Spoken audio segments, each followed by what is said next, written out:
कितने लोगों के क्या चल रहा है तुम्हारी लाइफ में? बताओ मेरे को, तुम्हारी लाइफ में क्या चल रहा है? क्या चल रहा है? किस प्रॉब्लम में हो तुम? बताओ मेरे को। इधर आओ, आगे आओ, आ जाओ बाहर। सिर्फ एक जने से पूछेंगे, बाकी बैठ जाओ। हाँ, क्या है? मुझे अपने परिवार के बारे में बहुत चिंता होती क्योंकि वो बहुत कर्जे में है। आपका परिवार कर्जे में? कौन? बाप? पूरे फैमिली। मम्मी पापा काम करने जाते हैं बाहर और कर्जे में हैं? जी। कितना कर्जा है? 1.5 लाख। ओके, अब सब काम करते लेकिन कर्जा खत्म नहीं होता है। नहीं। हाँ, 4 साल हो गए। आपको प्रभु में कितनी देर हो गई? 2015 से। ओके, अब सुनो मेरी बात। हमने एक केस सुन लिया, ठीक है?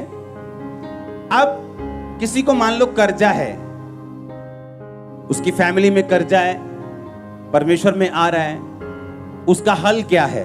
परमेश्वर ने कहा मेरी कौम कर्जा देगी, पर यह वचन पूरा कब होगा मालूम?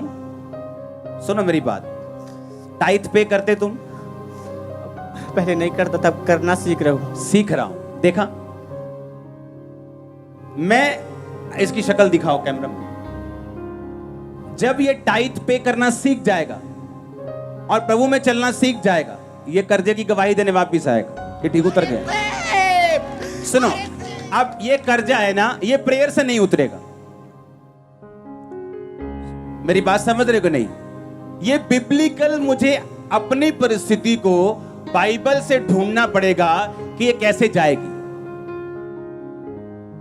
बाइबल कहती है जब तू टाइथ देता है, कोई दुनिया की ताकत तेरी बरकत को रोक नहीं सकती। मैं तेरे वहां लिखा फल कच्चे नहीं झड़ने दूंगा। फल का मतलब क्या? तेरे प्रोजेक्ट्स, तेरी जॉब, प्रमोशंस, तेरी ठेकेदारी, तेरे आने वाली चीजें, मैं उन्हें कच्चा नहीं रहने। लोग बोलते हैं भाई साहब करियो प्रेयर, अब काम बनने वाला ही हुंदा नाले खराब हो जाता। वो लोग जो टाइथ में और प्रेयर में पक्के हैं, उनको ऐसी प्रेयर्स कराने की जरूरत नहीं पड़ती।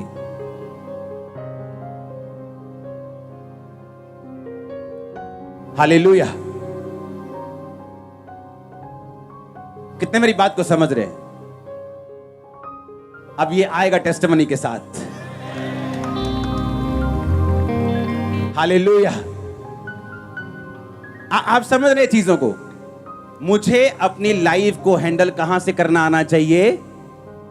मुझे बाइबल से ढूंढना है।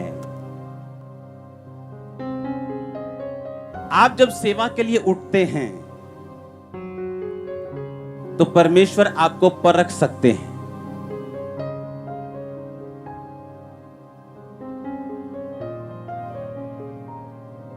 मूसा को जब परमेश्वर ने बुलाया, चल मूसा भाई आ जा भी, ਆਪਾਂ चलिए किथे छुड़ान वास्ते इज़राइलियां नु मिस्र चों। और रास्ते में परमेश्वर ने मूसा को मारने की कोशिश की। खुद ही बुलाया, खुद ही मारने की कोशिश की। उसकी पत्नी ने ढूंढा कि ऐसा क्यों हुआ। मालूम हुआ कि उसके बेटे का खतना नहीं हुआ। ये बड़ी ध्यान से सुनने वाली बात है आप लोगों के लिए। जब परमेश्वर एक पास्टर को विजन देता है, परमेश्वर चेक करता है कि इसका विजन मेरे प्रेम से बड़ा है कि छोटा है। सुनो, देखो, एक बंदे का केस लिया तो सब रिलीजियस क्वालिफाइड हो रहे हैं। परमेश्वर के दर्शन को जो पास्टर्स लोग हैं, वो बीच में सैंडविच बनाना है। उसका क्या बनाना है? ऊपर क्या रखना है? परमेश्वर। नीचे क्या रखना है? फैमिली। बीच में क्या रखना है? विजन। ऊपर परमेश्वर का मतलब यह है, अगर सेवा नहीं भी है तो प्रभु से प्यार करो, प्रार्थना करो लोगों के लिए। क्या दिक्कत है? आप प्रभु से प्यार करते हो ना। कुछ लोग सेवा से इतना प्यार कर लेते हैं कि चाहे प्रार्थना बेचते हो, चाहे सब कुछ बिकता हो चर्च में, तो भी अपने आप को क्लियर करने की कोशिश करते हैं पुलपट पे आके। पता है क्यों? क्योंकि उनको परमेश्वर से प्यार नहीं है, उनको सेवा से प्यार है। प्रभु से प्यार रखना उसको ऊपर, सेवा को बीच, फैमिली को नीचे। ये सैंडविच बना के रखना। जब आप परमेश्वर को यह दिखा देते हैं कि तेरी सेवा जो है तुझसे ऊपर नहीं है, वो फिर से प्रभु आपको दे देते। आप मेरी बात समझे कि नहीं?